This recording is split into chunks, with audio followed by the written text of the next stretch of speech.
नमस्कार। आप सभी प्रशिक्षुओं का Sai college of teachers training Unama के द्वारा संचालित इस ऑनलाइन क्लास में स्वागत है। आज के क्लास में हम बात करेंगे बीएड प्रथम वर्ष के पेपर कोड ईपीसी 2 के यूनिट 2 से।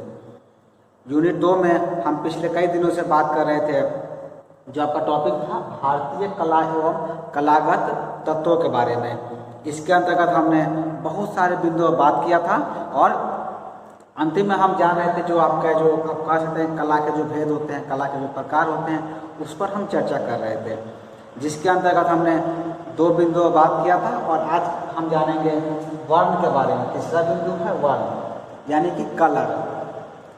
कलर देखिए क्या होता है, रंग क्या होता है। यदि कोई आपसे एक लाइन में पूछे कि प्रकाश क्या होता है, रंग क्या होता है, वर्ण क्या होता है, तो उसे आप ये कहेंगे कि रंग क्या है। रंग जो है प्रकाश का एक गुण है। यानी कि वास्तव में यदि हम रंग की बात करते हैं तो वर्ण क्या होता है, प्रकाश का अपना एक गुण होता है। क्योंकि आप सभी जानते हैं कि सूरज के प्रकाश में जो 7 रंग होते हैं, जिसे हम लोग शॉर्ट में बैनी आह पिनाला बोलते हैं।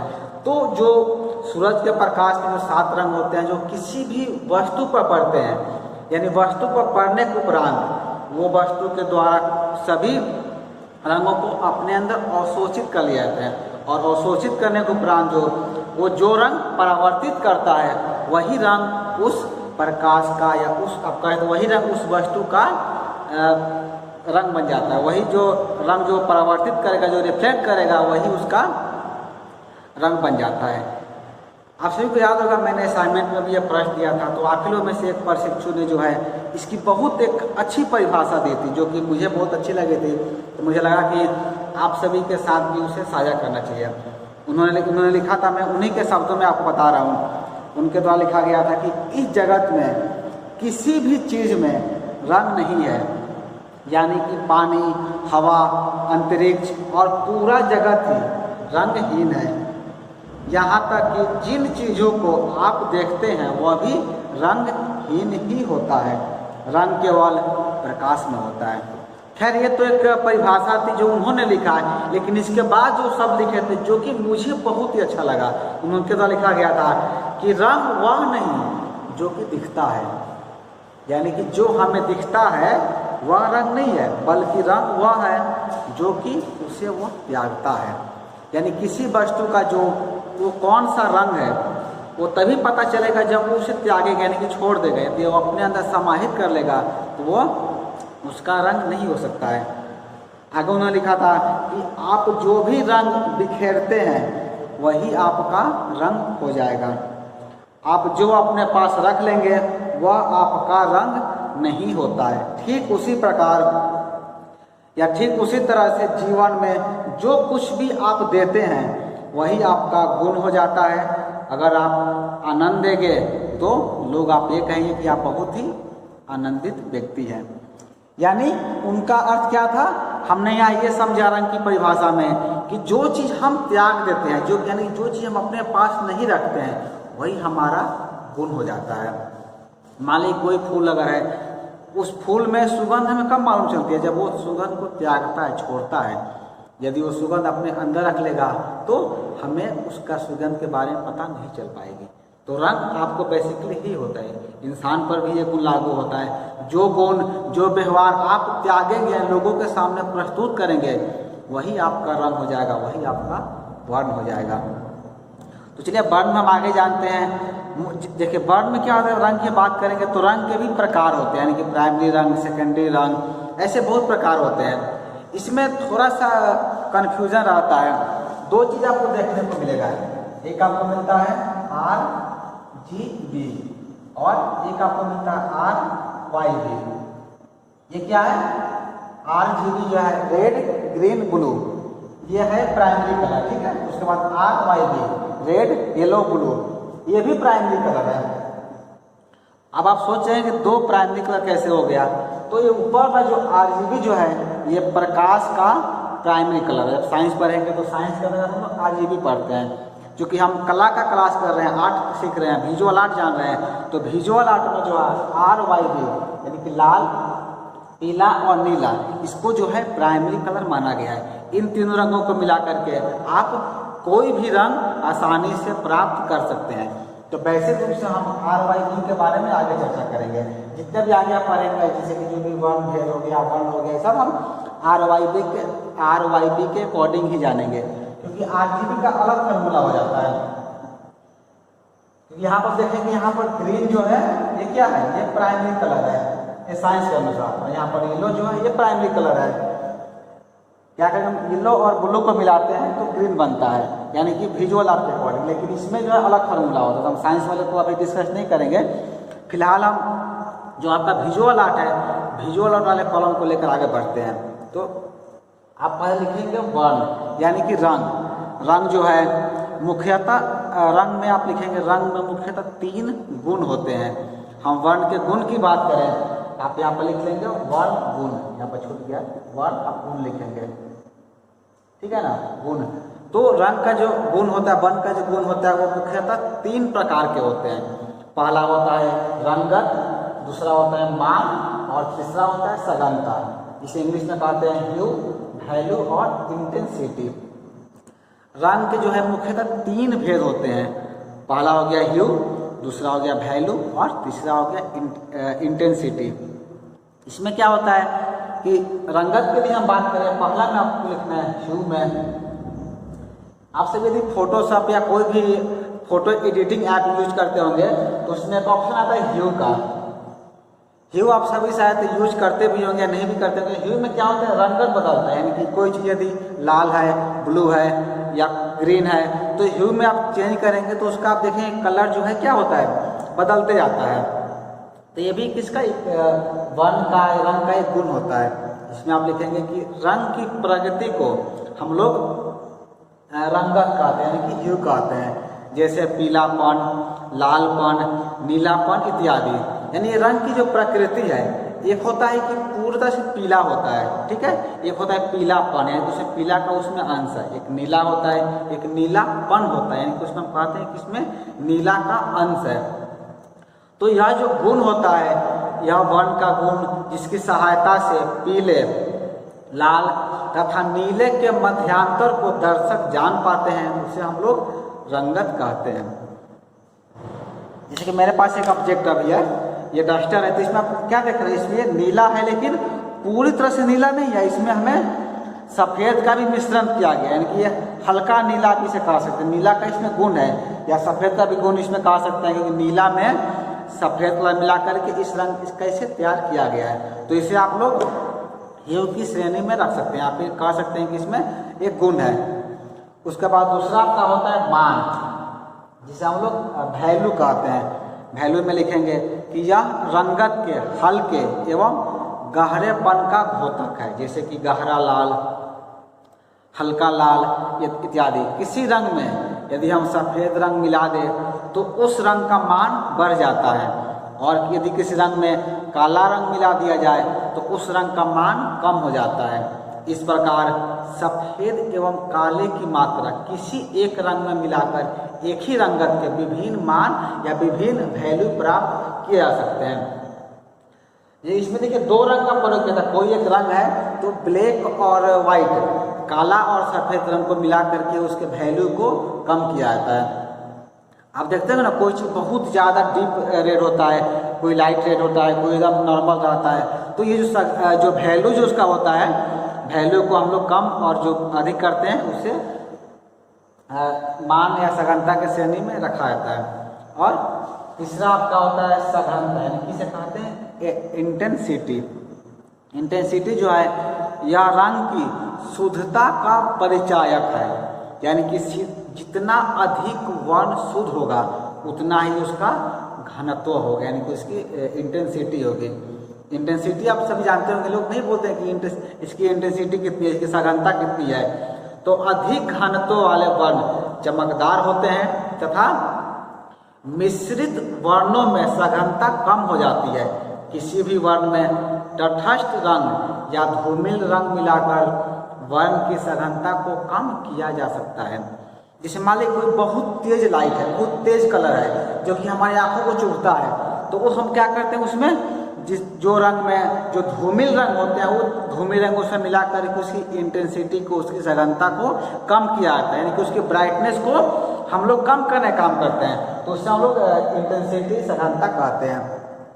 जैसे कोई मान लें कि लाइट है बहुत तेज जल रहा है जो हमारी आंखों को डिस्टर्ब कर रहा है, हमें जैसे आप सोते होंगे तो रात में क्या करते हैं, नाइट बल्ब जलाते हैं, तो नाइट बल्ब में क्या होता है, इंटेंसिटी कम रहता है, प्रकाश का इंटेंसिटी वहाँ कम रहता है, जिस कारण से हल्का लाइट हमें पता चलता है, जिससे कि हमें डिस्टर्ब नहीं होता है। लेकिन बाकी पार्टी वगैरह में या कहीं भी होटल वगैरह में आप जाते हैं तो वहाँ बहुत तेज लाइट लगा दिया जाता है, खास करके आपके मॉल में। जब आप मॉल में जाएंगे तो वहाँ पर बहुत तेज, अधिक सघनता वाले, अधिक इंटेंसिटी वाले लाइट लगाए रहते हैं। एक चीज़ आप ध्यान देंगे, जिस रंग का या जिस वस्तु का, जिस कलर का वहाँ पर ऑब्जेक्ट रखा रहता है, ऑलवेज जो है उसी तरह के रंगों का प्रयोग वहाँ पर किया जाता है, ताकि रंग के प्रभाव से ही, उसकी इंटेंसिटी के प्रभाव से वो वस्तु और भी ज़्यादा आकर्षक दिखाई दे। तो सब आप कह सकते हैं कि रंग का ही खेल है, वर्णों का ही खेल है, जिसमें हम लोग आप लोग ह्यू, वैल्यू और इंटेंसिटी को मैनेज करके ही सब चीज़ों को प्रस्तुत करते हैं। तो मेन आपका ये 3 होता है जो क्या होता है, रंग का गुण होता है। अब हम बात करते हैं वर्ण के भेद के बारे में। वर्ण भेद में आप लिखेंगे कि वर्ण के जो है निम्नलिखित भेद होते हैं। कौन कौन भेद होते हैं, हमने आपको उसका मेंशन कर दिया, जैसे कि primary colour, secondary colour, opposite colour और मोनोक्रोम। इसके अलावा और भी होता है, जैसे कि प्राइमरी कलर हमने बन गया, सेकेंडरी कलर हो गया, उसके बाद तृतीयक होता है, चतुर्थ होता है। आप रंग को जो है एक दूसरे में मिलाकर अनेक तरह के रंगों का निर्माण कर सकते हैं, लेकिन जो प्रमुख रंग होता है, जिसे हम लोग मेन रंग कहते हैं, वो आपके 2 ही होते हैं, प्राइमरी और सेकेंडरी। प्राइमरी सेकेंडरी के बाद तीसरा अपोजिट कलर भी होता है, जो कि एक रंग से दूसरा विपरीत होता है। विपरीत की यदि हम बात करें, जैसे कि सफ़ेद है, तो सफ़ेद के यदि हम अपोजिट कलर की बात करें तो आप कहेंगे ब्लैक है, यानी कि सफ़ेद का अपोजिट कलर हो गया ब्लैक। उसी तरह एक होता है मोनोक्रोम। मोनोक्रोम में क्या होता है कि एक ही रंग है, जैसे हमने यहाँ पर सघनता को बताया था, इंटेंसिटी बताया था या फिर वैल्यू, तो मोनोक्रोम में क्या होता है, एक ही रंग के उसके मान को, जो उसके वैल्यू को कम कर दिया जाता है। तो जो वैल्यू कम करते हैं उसे हम लोग मोनोक्रोम की श्रेणी में रखते हैं। चलिए इसमें हम इसका भी कुछ आप नोट्स लिख लीजिए।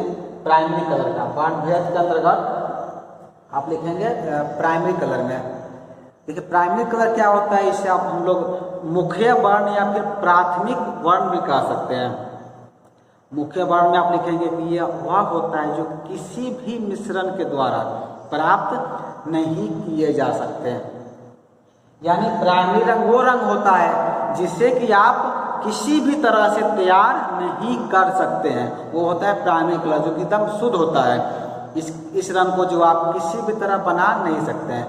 प्राइमरी रंग कौन कौन होता है, मैंने अभी बताया था थोड़े पहले आपको, लाल, पीला और नीला, यानी कि RYB। हम यहाँ पर RYB की चर्चा करेंगे, RGB के बारे में हम अगले किसी वीडियो में आप सभी को बता देंगे, जो कि अलग अलग इसका फॉर्मूला होता है। फिलहाल हम RYB की चर्चा करते हैं, यानी कि लाल, पीला और नीला। यह जो है पूर्णतः शुद्ध होते हैं और इनका अपना अस्तित्व होता है। यह जो है मुख्य रंगते जो है पदार्थ की कह सकते हैं कि ये मेन श्रेणी में आता है, यानी कि प्राइमरी कलर जिसे मैंने कहा है कि ये किसी भी मिश्रण से आप इसे तैयार नहीं कर सकते, यह हमेशा जो है सर्वदा शुद्ध रहते हैं। अब इसके बाद आपका है दूसरा है सेकेंडरी कलर। सेकेंडरी यानी कि द्वितीयक रंग। द्वितीयक रंग क्या होता है, द्वितीयक रंग जो है, जो हमारा प्राइमरी कलर है, जो हमारा प्राइमरी कलर था RYB, इन दोनों को मिला करके जो तीसरा रंग हमारे सामने बनता है उसे हम लोग कहते हैं सेकेंडरी कलर। यानी कि जब दो आप प्राइमरी रंग को मिलाएंगे तो निश्चित है कि तीसरा रंग बनेगा। जो तीसरा रंग हमें प्राप्त होगा उसे हम कह सकते हैं द्वितीयक रंग। जिसकी मेरे पास क्या है, मेरे पास 3 रंग है, ठीक है ना, R है, Y है और B है, यानी कि रेड, येलो और ब्लू। हम मान लीजिए मिश्रण करते हैं, हमने R + Y का मिश्रण किया, यानी कि हमने क्या किया, रेड और येलो को मिलाया, ठीक है ना। जब हम रेड और येलो को मिलाएंगे, यानी कि लाल और पीला को मिलाएंगे तो कौन सा रंग बनेगा? हमारे पास यहाँ बन जाएगा ऑरेंज, जिसे हम लोग ओ से निरूपित करते हैं। लाल और पीला को मिलाएंगे आप तो ऑरेंज कलर बनेगा। इसके बाद क्या है, फिर हम लोग मिलाते हैं रेड प्लस ब्लू को, आर प्लस बी को, रेड पर ब्लू को मिलाएंगे तब कौन सा रंग बनेगा यहाँ पर? तब आपका बन जाएगा वायलेट कलर, जिसे हम लोग भी से निरूपित करते हैं। ठीक है, वायलेट यानी कि बैगनी रंग बन जाएगा। इसके बाद कौन बचा? उसके बाद आर बी हो गया, फिर हम लोग वाई प्लस बी को मिलाते हैं। ठीक है ना, यानी कि येलो और ब्लू को मिलाते हैं। जब येलो और ब्लू को मिलाएंगे तब हमारा बन जाएगा ग्रीन कलर। ठीक है ना, तो इस तरह से जो है हम रंगों को मिला करके कलर तैयार करते हैं। हमारे पास हमने जब तीनों का मिश्रण किया तो हमारे पास कौन रंग बना? हमारे पास 3 रंग और बन गए। पहले हमारे पास 3 रंग थे, जब हमने इन तीनों का मिश्रण तैयार किया तो हमारे पास 3 रंग और हो गए। कौन कौन हुए? आप लोग का नारंगी, बैगनी और हरा, 3 रंग और तैयार हो गए। तो ये 3 रंग जो हमारे तैयार हुए हैं, इसी तीनों को हम लोग कह सकते हैं सेकेंडरी कलर, यानी कि द्वितीयक रंग। ये आपको याद रखना है कि किसी भी 2 प्राइमरी रंग को मिलाने से जो तीसरा रंग तैयार होता है उससे हम लोग कहते हैं सेकेंडरी कलर। अब देखिए मान लीजिए आपके पास जो है ये ऑरेंज है, ठीक है ना, ऑरेंज में फिर आप ब्लू मिलाते हैं, यानी कि ब्लू को मिश्रण करते हैं, तो इसके बाद जो आपका रंग तैयार होगा वो रंग होगा आपका होगा तृतीयक रंग। क्योंकि यहाँ पर ऑरेंज में और पहले से रेड और येलो का मिश्रण आपके पास पहले से है, तो 2 रंग तो यहाँ पर पहले से उपलब्ध मौजूद है। जब इसमें तीसरा रंग हम मिलाएंगे यानी ब्लू मिलाएंगे तो इसके बाद जो रंग हमें प्राप्त होगा वो हमारा हो जाएगा तृतीयक रंग, यानी कि तीसरा रंग।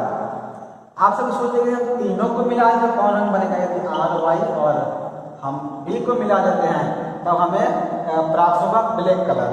तो ब्लैक को जो है के से निरूपित किया जाता है, इसका आप ध्यान रखेंगे। के से यानी काला जो है के लिखा जाता है, के से लिखा जाता है क्योंकि ब्लू के लिए हम लोग बी का यूज कर चुके हैं। जब हम आर वाई बी को मिलाएंगे तो हमारे पास तो तीसरा रंग जो बनेगा वो काला बनेगा, जिसे हम लोग के से निरूपित करते हैं। आप सभी जो है प्रिंट वगैरह कराते होंगे तो आप देखें 2 तरह का प्रिंट होता है, एक होता है RGB और एक होता है CMYK के। ये प्रिंटिंग का है, हम कभी प्रिंटिंग क्लास में आपको अच्छे से सुना देंगे होता क्या है। RGB तो आप समझ रहे होंगे प्रकाश का गुण है, और CMYK क्या होता है? जब जिसे मैंने कहा है कि जब हम एक सेकेंडरी रंग और दूसरा आपका प्राइमरी रंग को मिलाएंगे जो तृतीयक रंग बनेगा वो आपके CMYK के श्रेणी में आता है। सी मतलब हो गया सियान, एम से होता है मैजेंटा, ए से होता है येलो और के से होता है काला। तो इन चारों के मिश्रण से जो है भी रंग तैयार होते हैं, जो कि प्रिंटिंग का प्रोसेस है। तो खैर ये तो आगे हो गई, हम लोग सेकेंडरी कलर समझ गए होंगे। किसी भी 2 प्राइमरी रंग को मिलाने से जो तीसरा रंग प्राप्त होगा उसे हम कहते हैं द्वितीयक रंग, या फिर इंग्लिश में से कहेंगे सेकेंडरी कलर। ठीक है ना। इसके बाद आपका जो है तीसरा क्या था? तीसरा आपका था अपोजिट कलर। अपोजिट कलर में आप इसका हिंदी लिखेंगे कि विरोधी वर्ण भी इसे कहा जाता है, यानी कि अपोजिट कलर यानी कि विरोधी रंग। वर्ण चक्र में जो है इसमें आप लिखेंगे इसके बारे में कि वर्ण चक्र में स्थित आमने सामने के रंग विरोधी रंग कहलाते हैं। जैसा कि हरा का विरोधी वर्ण लाल हो जाएगा, नारंगी का विरोधी बैगनी तथा नीला का विरोधी पीला, सफ़ेद का विरोधी काला। इसी तरह जो वर्ण चक्र हम तैयार करते हैं, जब हम पूरे रंग का जो हम चार्ट तैयार करेंगे, फॉर्मूला तैयार करेंगे। अभी जो आप तस्वीर में देख रहे हैं एक वर्ण चक्र की तस्वीर है, तो इसमें देखिए जो रंग का जो चक्र तैयार किया गया है, तो इसमें एक के बाद दूसरा जो उसके सामने का जो रंग है वो उसका विरोधी रंग कहलाता है, यानी कि अपोजिट कलर कहलाता है।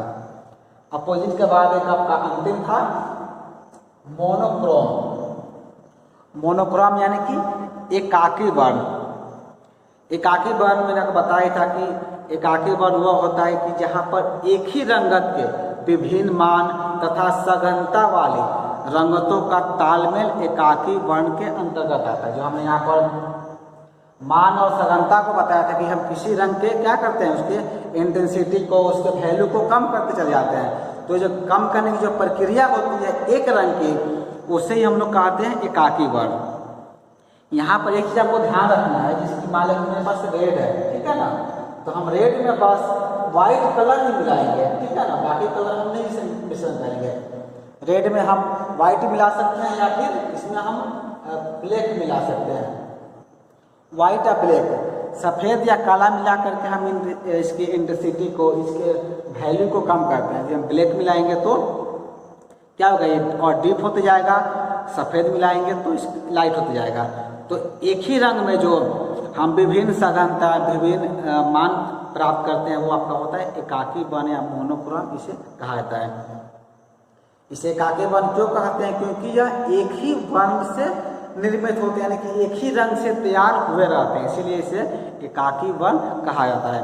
एग्जाम्पल में आप लिख लेंगे नीला, जैसे कि ब्लू, हल्का नीला तथा गहरा नीला, यानी कि लाइट ब्लू और डार्क ब्लू। तो ये आपका क्या होता है, ये आप कह सकते हैं कि एक मोनोक्रोम होता है। जब आप पेंसिल से या एक रंग से जब चित्रों का निर्माण करेंगे तो उसमें मोनोक्रोम का, एकाकी वर्ण का भी प्रयोग किया जाता है। तो चलिए आज हम बात किया जाए वीडियो में वर्ण के बारे में, और इसके अंदर और भी जो टॉपिक है, जैसे कि चौथा में आपका तान है, और तान के बाद पांचवा बयन, जिसे पोत कहते हैं, उसके बारे में भी जो है हम आप सभी के बीच कल के वीडियो में चर्चा करेंगे। तो आज की क्लास में इतना ही। आज की क्लास को पूरा देखने के लिए आपका धन्यवाद।